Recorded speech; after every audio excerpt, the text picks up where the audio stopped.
Hello, my glorious, epic army. We've done it. We've hit 1,000 subs. I can't thank you guys enough for all your continued support. We will continue to grow this channel. Hopefully, you'll stay with us for the ride. This week, I have some news from all over the place. A new pirate-themed MMO. Some sad news from Daybreak Games. A cool new indie MMO I found. And maybe some Destiny. Meh. Oh, let's break it down! Alrighty, boys and girls, from the makers of Ark Survival Evolved, we have a new adventure on the high seas. Mateys. There is still a chance this will be about as shallow as Sea as Thieves, and when I'm talking that shallow, I'm talking like a mud puddle. But for now, it looks cool. It may end up okay. Let's give it a try first. Welcome to Atlas, a pirate MMO that is apparently 1,200, yes, 1,200 times bigger than Ark was. More info as it becomes available. That's all I have right now, except that you'll be sailing the high seas, killing monsters, collecting loot, fighting other pirates, all that cool stuff. It is slated to launch on December 19th on Steam, which actually made it be pushed back about a week, but we will see. I'll keep my ears to the ground on that one. And some very, very unfortunate news, especially around the holiday seasons. Developer Daybreak Games has laid off 60 to 70 more people. This is not the first time we've seen layoffs from this company. It probably won't be the last. This company manages EverQuest 2 DC Universe, and PlanetSide 2. And sources are reporting from within the company that these layoffs do not affect current IPs, and that these layoffs were working on a brand new IP. We don't know what that was or what it was supposed to be. While this is good news if you are playing these MMOs, it's just extremely bad news all around. Steven from Intrepid Studios, who's making Ashes of Creation, make sure to tweet out to come on over, guys, we're hiring, as did the guys making H1Z1. So hopefully those developers can get some new jobs. They might have to move, but any work is good work. Good luck out there, guys. If you are an old school Dark Age of Camelot and or Warhammer fan, you should take a look at the link below. And here's a quote on the screen. We're working on animations, work with siege entities, starting with existing scorpions. Players will properly play the correct animation to attach to the scorpion, and instead of walking in place, characters will animate sidestepping as they aim. Now here's where it gets good. This work shows us the path to making our animations work with incoming siege engines. You didn't think for a second we were going to have a lot of cool siege weapons, did you? Yep, some cool ass siege weapons coming in here, guys. So Camelot Unchained has been working hard on siege mechanics, including building destruction. This lays the foundation for epic siege battles within this game. Lots more info available in their weekly updates. I'll try to keep including this information in my weekly updates and dive in a little bit more on this game. Link for more is in the description below. Alright, announced right here on this newscast last week, because I mean this is the place where you get all the most up-to-date MMO news, isn't it? Yeah, right. Anyway, Legends of Aria launched into early access, or maybe crashed into early access is a better term, as their servers have been up and down. They had to do some data rollbacks, and it's just all bad stuff happening. Yet another MMO launches with server issues. Good news for them, maybe, because that means a lot of players, but really, why can't MMOs launch with proper servers? Anyway, let's move on. Yet another MMO that is targeting, and I quote, the old school hardcore MMO RPG market. I think this is actually starting to become a catchphrase. Do we have Classic WoW to blame for this? Anyway, that being said, this game does feel a little bit different to me. Why do I say that? Well, to start off, they actually have a blog post about why you should not pre-order or back this game. They actually tell you that they are not prepared to possibly release the game. They're a small indie team. They're working hard, but they do have day jobs. I did link it in the description below. It's quite comical, and Very honest.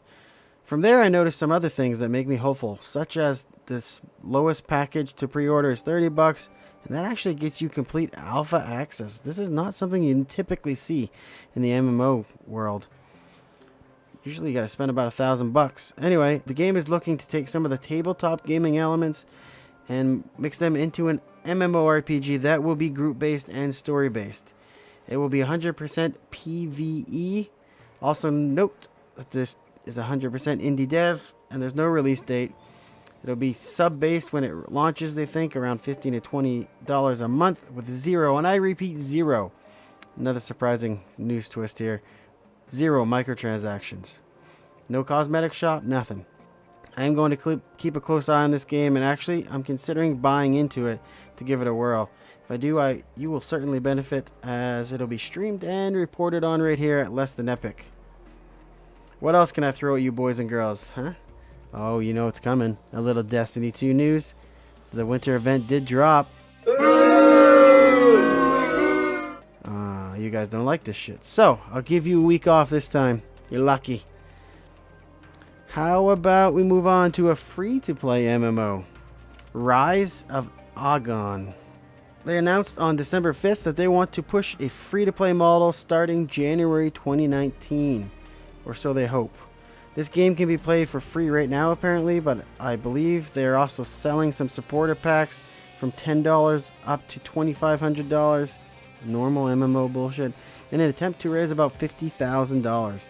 With the freemium switch, they will incentivize the cash shop. What'd you expect? With cosmetics. No, we will not do pay to win, I promise. Maybe. Who knows? Anyway, what is this game? You might ask. Well, it's an open world sandbox with skill-based combat. You do lose everything when you die, unless you get back to your tombstone first. It is player-driven economy. Again, I think I've reported on this in the past. It does sound a lot like EVE Online, but on the ground. Next up, I have World of Warcraft.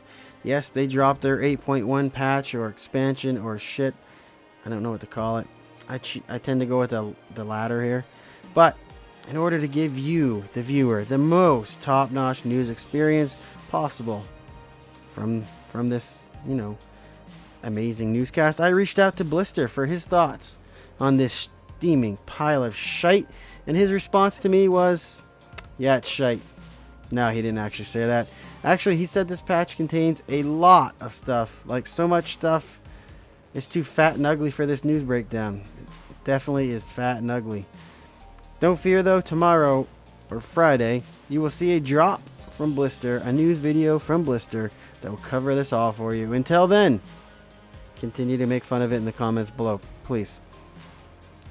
In other news, and totally not really sort of an MMO, but nonetheless, a few streamers tried to stream this new BioWare game called Anthem. Even though they were under this little thing called an NDA. Is that like a no-dick agreement? No, I don't think that's it. Anyway, what happened? What happens when you break an NDA on Twitch? When you have lots of viewers? Well, EA comes in, snipes your connection to the Origin game launcher. It broke the guy's connection, which caused the game to crash. While this guy was going in Task Manager to force quit the game and reopen the Origin launcher, EA went and cleaned out his entire game library. When he opened up the game launcher again, oops, no more Anthem, and no more any EA games available to him. He lost his entire library, but I mean, there is good news here. Since it was the EA game library, he didn't really lose much. There, let's see. One. Nope. Zero. Yep, definitely 0 games in the EA library that I care about. So, yeah, good for you. Next time you agree to an NDA, don't break it. Especially, like, right out in the open. Come on. Well. There it is, boys and girls. This will end yet another new week of MMO news. Do note, if you're interested in Ashes of Creation, they will be live streaming tonight to focus completely on the MMO game and not anything about this Battle Royale Apocalypse mode. Also, I have been entered into the Apocalypse beta, pre-alpha, whatever it's called, and I will be streaming that tomorrow night. Starting around 8 p.m. Eastern, come check us out on Twitch or YouTube. You will get to see all that sweet action as we figure out what's going on with this new game mode. I will also be covering the live stream from the Ashes creation team to get you the latest on the Ashes MMO side, which is why we really care about this game in the first place. I'm probably going to be able to drop that news video on Monday, as I do have some things to do over the weekend. You know, wife to-do list and stuff like that, and brother's graduation. By the way, congratulations, Helios, on your graduation. Thanks everyone for watching, and thank you again to all our subscribers and supporters who have kept this channel climbing up the ranks as we finally topped 1,000 subs and are very excited to continue pushing forward.